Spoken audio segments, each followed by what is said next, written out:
Ole. Check 2 1 2. Girona. Oopsies. Girona 2? No, Girona 1. Real Madrid 1. Oh my goodness, my camera. Hold up.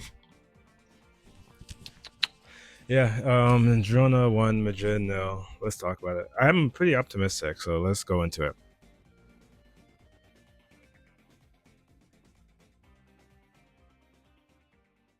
First half halftime report. Madrid 1. What do you mean Madrid 1? Madrid nil. Girona 1. It's actually Girona's home, so Girona 1. Madrid nil. Real Madrid. First half. It's Chevy Alonso is trying a new formation. Not really a new formation, but he's moving around people. So I remember I peeped the game before. It looked like it was a 4-3-3. Then the game was rolling. It went to a 4-1-4-1. And seems like it's been going around 4-3-3 and 4-1-4-1.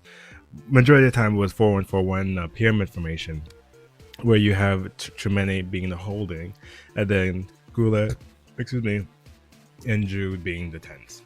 And that's where we're still at odds. I still have like a conundrum, which is Jude, because he needs to start and he could play 8, 10, like the second 9 shadow striker, and we have Gula, who, to be honest, for me, I've expressed my criticisms.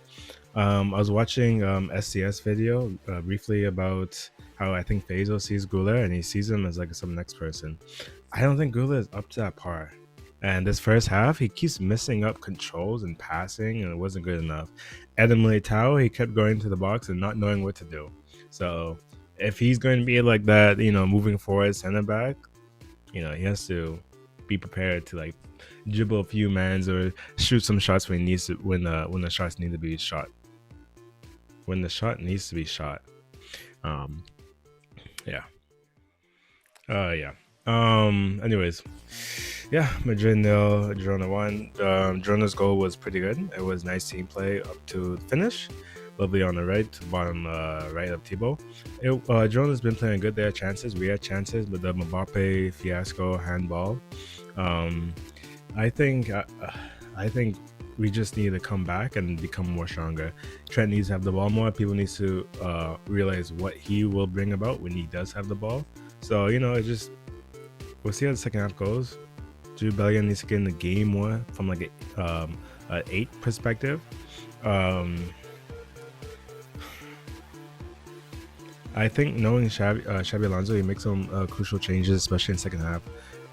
I see Macedonia on the bench, so he probably come up. So far it's 1-0, so we need more offense. Tremendous is holding it down fine. If we have Camavinga, he might bring in Camavinga to the 4-2-3-1 and give Camavinga a little bit more freedom, or both of them do that pivot freedom role instead of holding one Tremendous doing right now. But anyways, we have a whole nother second half. Vinicius Jr. is doing Vinicius Jr. things. I don't have much complaints. It's just a little bit more possession. We did very good pressing in the beginning, in the first 30-40 minutes. So hopefully we keep that up. Vinny Jr. came back a couple of times and pressed as well. So I think second half, if we just continue doing what we're doing and we actually bury the chances and we shoot. A lot of times we don't shoot. If we shoot and we bury those chances, I think it'll be okay. Anyways, it's only 1-0, so I'll see you guys second half. Okay, full time 1-1. I did my first time halftime report. Now I'm doing my full time report. Yep, score 1-1, 1-all between the teams. My initial reaction was like, "Come on, guys!" But I'm better than the rest. I was looking at Reddit throughout the game, and I swear there's like a lot of bots in the Madrid community because they kept repeating the same thing: Vinny this, Vinny that, Vinny that, even after he got the penalty. Before I'm going into it, I just peeped. We won 1 game in the last 5. 1 game, and that was the Champions League against Olympiacos. Yeah, the rest of the ties are losses, so it's not that good. It's not the greatest. So I think we're 1 point behind Barcelona on the table now. But the caveat is, when I checked, our last 5, our last 10, because we beat Valencia 4-0. in the sixth game. But our last five, we only won once. I guess that one being Olympiacos.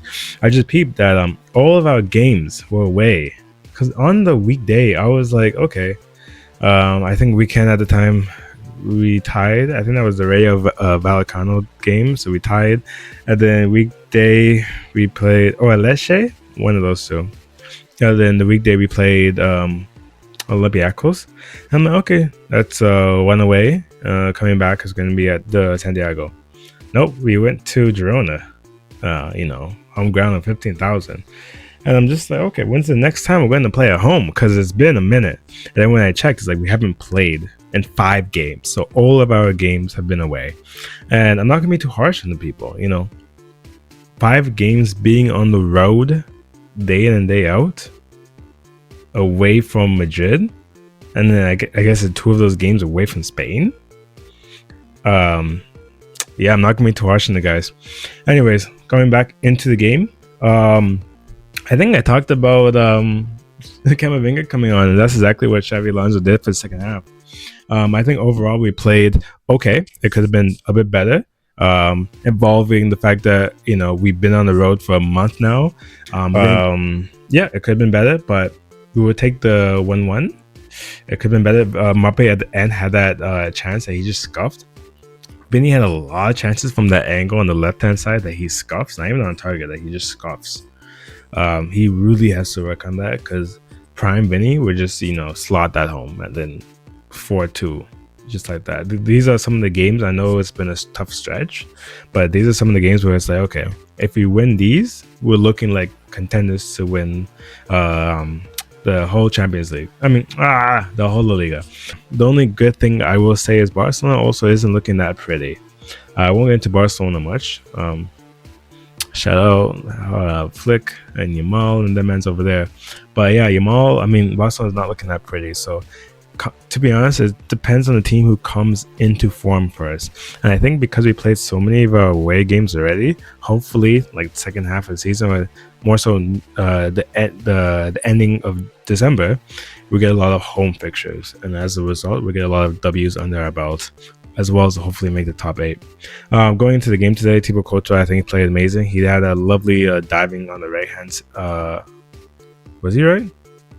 Ball left. Hit on his left. Hit on his right. He hit on his right. Thibaut's right. I think so. But it was a lovely bottom low save. Overall, I think we did a pyramid 4-1-4-1. So right back, Trent, I think he did good. He knew what his mission was. I think the team knew what his mission was. We just need more of like a proper 9, or like that Jude role that I was talking about prior, where it's like he just rolls into that space when it comes to crossing, when it comes to corners, when it comes to deliveries into the box from the wide. He runs as if he's a 9, I was so happy he took up Goulet. Oh my god, so happy he took up Goulet. But anyways, Trent, I'll give him a solid 6. I'm happy that he's feeling his way into it. Hopefully, as he adopts more of the culture and the language, he'll be a solidified member of the team, and he will feel at home, and he won't feel like, maybe imposter syndrome. Going on to the center backs, I think they played pretty good. Rudiger X, not Rahul, and Dean's not there. It was Rudiger X. Who's the other guy? Eder. And both of them were lovely. Tony and Eder, they're lovely couples. Lovely partnership. Lovely everything. Left back being our worst option. I do not know why he started Fran. That has to be something I'm not privy to in like the trainings or the meetings or the conversations. Because when you have Mendy back, why do you start Fran as like a starting left back? You have Alvaro, fine. You want to give him some time and space to recuperate from all the games that he's been playing. Mendy, he played last game, so why can't he play this game? Fran Garcia, like, come on, he's not good enough. Especially when you have Vinny on the other end. Vinny's not going to pass you. He's not going to do any of those passes. He might pass you once, like a forward pass once, in like 180 minutes. Like, what are we doing? So Fran Garcia was a weird pick for me. Started with Tchouaméni holding. Tchouaméni, of course, he played a pretty good role. I would say Tchouaméni, Eder, and Rudiger all deserve like a 7. They played very good. Fran, I'm not even gonna rate him. Goulet, Jude roles, they were Goulet was 5, man. I'm not hearing no Goulet hype, man. He's truly also sometimes. Like sometimes his performances are good. I haven't seen it that often like that, to be honest, but sometimes his performances are not up to par of like a Madrid star level. I remember when they were having conversations between him and Yamal when they first introduced Goulet to Madrid. Same thing with Mastantuono. All these people. Yamal, I need a Figo 2.0. Yeah, thank Xavi Alonso and Xavi we trust. Drew Bellingham, whatever, he's a 7. He didn't do anything today. He was okay at best. At best, he was okay. Dribbles, meh. Passing, everything was meh. Even stamina sometimes, meh. Mbappe, come on, you gotta bury some of these chances. I'll give you a little 6.5. Valverde, whoa, this conversation might be on Valverde. That guy is crap right now, because we all know who Valverde is. He is our capitano. He is our light bearer for the future and hope of the spirit of the club, I would say. But ever since he's been in the Xavi Alonso role, it hasn't been the greatest. I was reading reports that he's unhappy, and him and some other colleagues of him isn't happy. But knowing Valverde's personality, it's like, okay, you're the captain of Real Madrid. Xavi Alonso is a pretty good coach outside of Real Madrid anyways, and tactics does make sense. You guys both speak Spanish, so there shouldn't really be a language barrier. Why are you not performing adequate? His long balls are atrocious. His dribbling is same old. He's not pacing how he used to. And the pyramid, he was playing more on the right, but he's not even pacing it. His shots, everyone knows Valverde last year was shooting 5-6 goals outside the box. Bang, bang, bang. Golazos. Like I think 3 by December. And he has like 0. And I think all comps. So it's not the greatest from him, you know. I need way more from our captain. Even his hustle. He used to be like a Conte low-key, and now he's more like a Milner. Like he hustles, but he's not hustling like how we expect him to be hustling. Maybe that's tactic, maybe that's not. I don't know. Carlo Ancelotti gave a lot of our players a lot of freedom to do whatever they want to do, and maybe that's the consequence of it. On our left, it was Vinicius Jr. Vinny, I'll give him a 6.5. He got the pen, and as I keep saying, you know, you roll the dice with Vinny. 1 out of 5 times it works, and with the pen one, it worked once. Every other chance, he kind of scuffed it. So I hear the Rodrigo comparisons and other people's comparisons. I always say he's gonna get you 1 of those chances per game, but you have to like dedicate your attacking force like through him. If it was prime Vinny, we could get away with it. Now this is like annoying Vinny. I was going to say another word, but just annoying Vinny. You can't get it. You can't really bank through it. And then Mbappe is, I think I rated him again. I rated him like 6.7. He's 7. He scored, but it is what it is. Top 3 players so far in the season, I will say Thibaut Courtois, Tchouaméni, I think he's been solid as well, and Alvaro. Everyone else kicks rocks more or less. Thank God Dean wasn't. Well, the defense today was an issue because I think we have 2 proper center backs, and Dean's more of a forward progressing center back. But it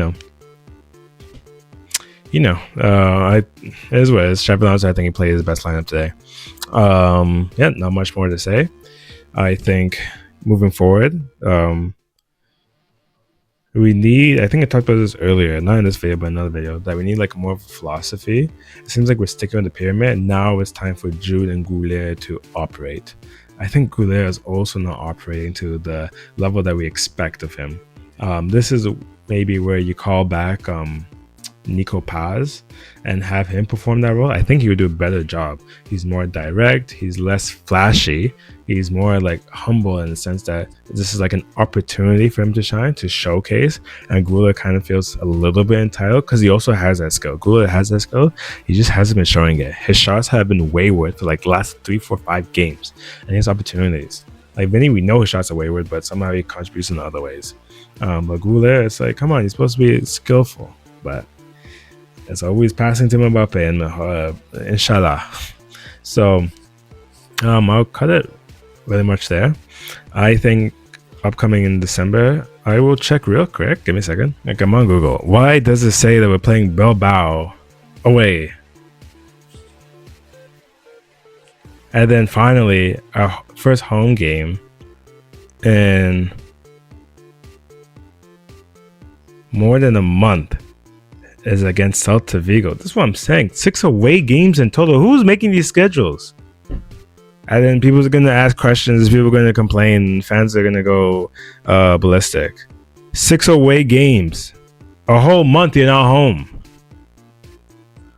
Celta Vigo's our first time. And then Real Madrid, Manchester City back-to-back. I don't know way on Deportivo.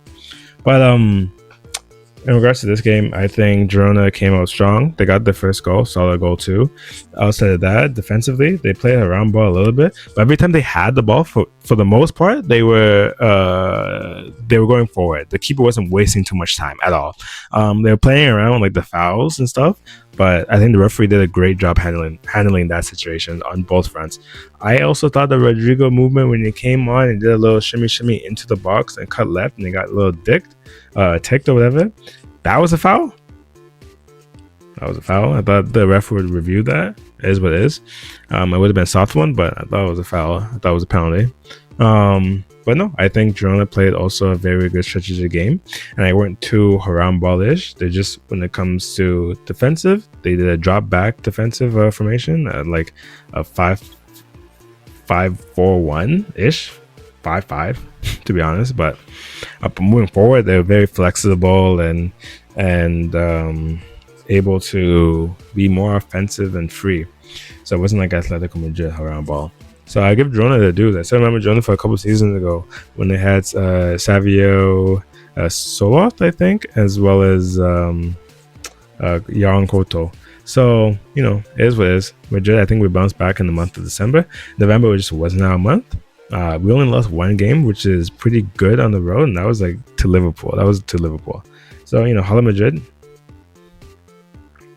Yeah, but besides that, yeah, people go crazy on the Reddit forums. They act as if we're not second in the table, and if we played, like, they just, Madrid fans more so than supporters, I guess both, really expect everything from the club every game.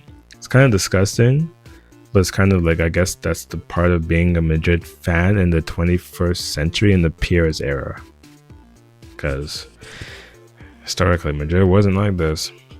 Anyways, I think in my next video I might talk more about like the philosophy of Real Madrid as a club, opposed to like talking about the game itself. Next game, Bilbao. So I'll see you guys there December the 3rd. December the 3rd, 63rd. Easy. Hasta luego.